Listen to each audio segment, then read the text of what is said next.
like to tell you a story about my mom. It happened recently. Last year, my mom lost a lot of her memory. She lost her driver's license, but she never lost her religion. She'd still move her hands around the rosary beads if you gave them to her. You see, it was 5 years after my brother died. Her mind left her, not knowing who we were or who she was. Dementia came in and took over the spare bedroom.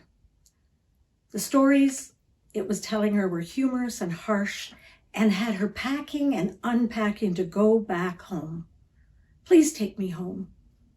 But she was already living at her own home. We all visited quite a bit, and in the fall, my last visit was when I brought her lunch from the bakery. And she stared at her plate when we sat down to eat. She kept saying, "I think I've forgotten to do something."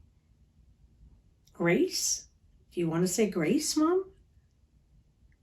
I waited for her to respond, but she stared at me blankly, and so I blessed myself.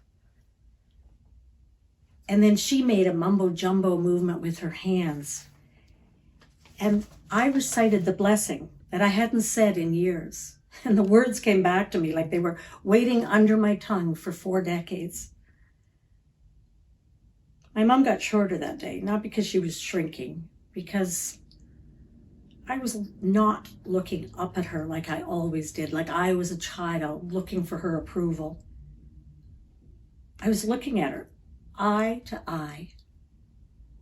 And I said the grace, and she smiled at me like she was some 5-year-old.